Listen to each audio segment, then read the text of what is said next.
I'm Trisha Ben, CEO of C-Suite Network and your host of Selling Power TV on C-Suite Network, bringing you a lineup of incredible speakers and experts from Sales 3.0. Just wait and stay tuned with us. Now on Selling Power TV, we have Abe Awasthi, partner at Deloitte. Abe, welcome to Selling Power TV. Thanks so much, Trisha. Great to be here. It is great to be here. I cannot lose my enthusiasm for these incredible conversations we're having. And I know you are very passionate about what is happening with AI and all the work that you're doing at Deloitte. Could you share a little bit of the way that you're looking at this whole space of the seller's journey and how AI is really delivering next level and maybe even some unimaginable benefits and opportunities? I'd love to. So, I think this is a pivot point because we're in a world where sales was a particular process. You get a lead, you qualify the lead, you get an opportunity, you hand it over to a different rep, and you go through the process.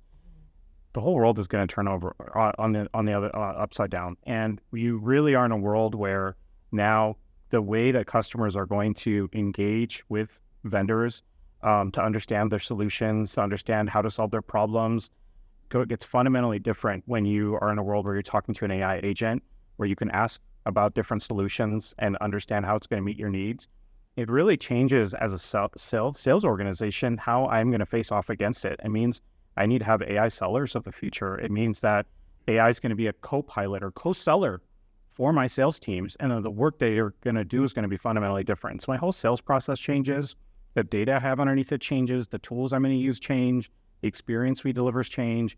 That's a lot to deal with.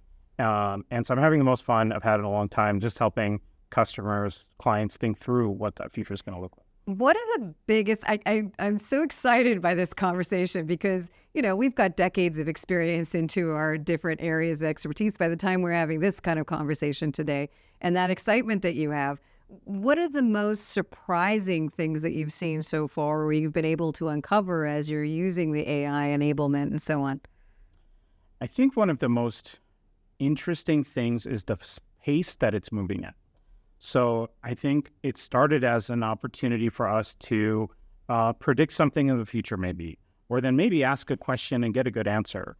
And I think where we're headed now is, no, AI can actually be the seller, or the customer can interact with a virtual seller and ask all the questions it wants about, how, what problem I have, what my solution options are, what value you could bring to me. It just changes the whole nature of it. And one of the most interesting applications I'll tell you is I have a client, they go out to their customers, they're a home improvement company. And so they need to go measure like the height of the roof or so they can figure out what kind of ladder they need in order to do the service. And they have to fill out these things in an app. Now they could just take a picture of it and they can build the quote and build a visual description of a visual picture of the solution. And then they can just schedule it, and that salesperson doesn't have to do anything else.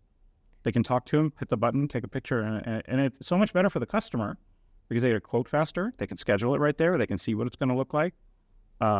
It changes how we interact. It's truly incredible when you think about. Do you have children? I do. When we think about our children and the world they're going to grow up in, I know for me, the big innovation was that we had a Commodore 64 computer on the island, in our kitchen. And now there's, it's hard to imagine not growing up swiping. What do you think this is going to mean as we move forward? What will our children see when they're in their 20s and 30s and so on? I think we can't actually even imagine that future. I think it will be new and different. But there are enduring human qualities that don't change. Like the humanity at its core, is human connections and how we engage with each other. And the AI in service of humanity and in service of building experiences is still going to be how it creates value. So people aren't going to go away. Somebody still has to see the output of it and make sure it makes sense. People are still going to want to talk to other humans. And so our kids are going to have to learn to create value in a world that we can't imagine. But if they understand resilience and they understand how to communicate and, those enduring human skills, I think they'll be really well positioned. Okay, so we're going to raise our children to have resiliency. I think that's a whole other topic that may have not been thought about soon enough, but I don't know. We'll see. I think that's going to be an interesting topic from a human perspective to bring back into real conversation, because what is resiliency in a cancel culture, and where there's a great deal of preciousness around a lot of things, and that's not to say that there shouldn't be consideration, and then there's a lot of systemic bias, there's all kinds of things that are not right. Just interesting, isn't it? That's right. Interesting. So tell me though, what are specific tools that you're seeing of real value when it comes to the seller's journey?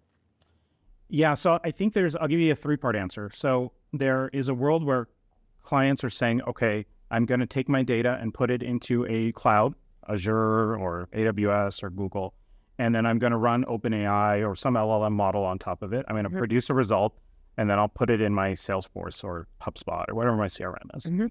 I think there's a world where clients are saying, let me take all the data and actually put it in my CRM. My CRM is supposed to manage my customer. Let's put all the data together.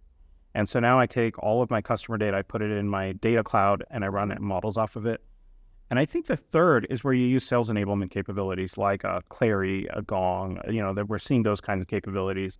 The question becomes, where do I put my data, and how many times am I going to put the same data? Because if you think about the power of AI, it's really bringing the data together, getting the insights off of it, and then building recommendations off of it. And so I actually don't want it in 100 places. I don't want my sellers to have to interact with 100 tools. I want them to interact with one tool with all the data together. And that's going to be like the work that's required to get to the value that we're trying to get. It's so interesting. You triggered this for me. I heard it mentioned once the last couple of days, is big data. You remember big data was absolutely everything, and you're helping me frame that around. It actually is big data at the infinite kind of scale. Incredible. So could you walk us through, Abe, a specific example of where you're seeing the use of these tools in an effective way, and the outcomes that demonstrate that, right? The shareholder value, the profitability of the organization, et cetera. Yeah, absolutely. So one of the most interesting ones is I've got a client now that's really looking at their prospecting journey. So how do we identify the right customer? How do we reach out to them with the right message? How do we get them interested in our product and make it valuable to them? And now what we've done is when the seller goes into their Salesforce and they see their leads, they get a prioritized list, and it's scored. And it's scored off of internal and external data that includes what relationships do we have there? Have they interacted with our website? Have they been a previous customer? A whole set of data that's like internal and external. We score it. Once they click on it and they decide to go into it, it gives them a recommendation on what you should do next. So it tells them all about that company. It has scraped their 10K. It has scraped their press releases, their website. It's looked at LinkedIn to identify key people and that you should contact, potentially gatekeeper contact, like who you need to get to first to get to them. That's powerful. Right. And then it recommends like the cadence that you should take with them, as well as which products to offer. That used to be work that they had a very detailed playbook to do. They would have to go and do that research before they made the call. And they had built a very, very nice playbook around it. We're automating that so that the seller now gets to do it on their own. And what you expect to see from that is more calls and more throughput, better conversion rate. And you want to measure it all the way to revenue. You want to see that, are we actually closing these deals, and not just, scheduling a meeting isn't the goal. It's are we driving success for that customer? Absolutely. I hate to even raise this, though I think it's so critical. There are different risks associated with the technology, and if we look at there's cybersecurity risk, and so when you were talking about one place, that makes sense from the perspective of, okay, I'm not at risk in several places, just in principle. I'm just talking very simply. Yeah. But that's one thing. The other thing is how we look at the solutions we're providing and the context of the work that gets done around serving a client. So what does the future of work look like with all of these new technologies? It means our roles are going to change. So if you just take the seller, I'm going to spend less time as a seller on administrative work, So I shouldn't have to put my own contacts in. I shouldn't have to update CRM with like my meeting notes and my next actions and tasks and route them. Like that should be done. If I'm on a bid desk and I'm doing margin analysis today, so I can help get a quote out, it's actually the AI has the ability to do decision support, and maybe I still look at it and evaluate it once, but it can do a whole bunch of it for me. Right. So I think it's really going to change the non-value add activity. It also changes value added activity. So I would argue that even non-customer facing time can be value add, like researching a customer, preparing for the meeting, talking to other partners. That's value add activity, but it's not customer facing. We can do that so much better and faster now, right, with an assistant, that now it leaves me as a seller the opportunity to go spend more time with my customer. But it also leads my competitor more time to go talk to my customer. So, and both of us are going to come with better messages, better experiences. The clients are going to be able to, customers are going to understand the products better. They're going to make better, more informed decisions that are going to be based on the human experience they get working with us and which product's actually better. So where will it all land? What's the next 2 years, 5 years, 10 years going to look like? I think we're guessing, here, Yeah. but it's fun to prognosticate. Yes. I think in 2 years, we will see sales organizations getting real value out of AI. And I think there's going to be a period where they're not, because they've just thrown darts against the wall with really high expectations and low readiness. Right. And then they're going to start to learn from that and get real value out of it with real use cases deployed to people. And they're going to realize the experience you give to the reps is important and not just how many tools you give them. I think 5 and 10 years down the line, you're looking at sales being driven by AI in some cases. Like if you've got a simple solution and a simple customer, it's going to be a virtual seller. It'll be self-service and virtual sales, and there won't be a salesperson involved anymore. It's really extraordinary to think about. I've had people say the people are going to want that human experience, but I think we all have examples of things where I'd much rather not speak to a human about something. Right. I guess on the other side of things, I'm deeply offended when people want to record every conversation they want to have with me as well.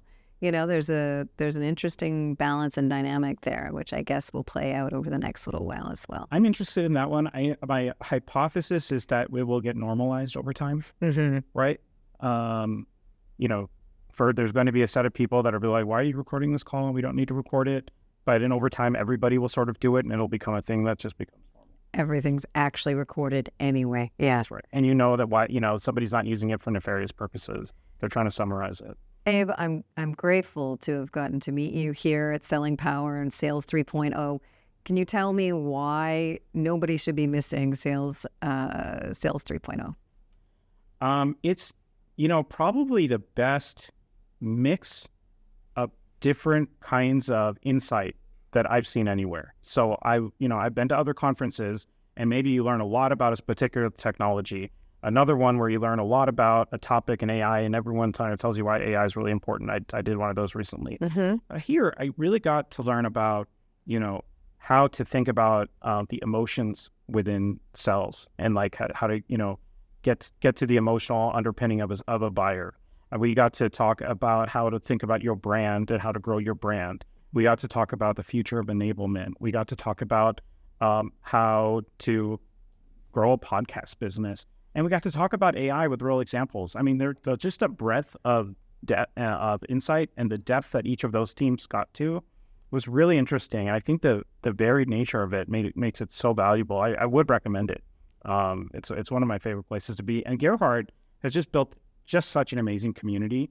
And I think a lot of people are here because of that community. Like, we could read a book, but we want to be here talking to each other and shaking hands. And that's why we show up.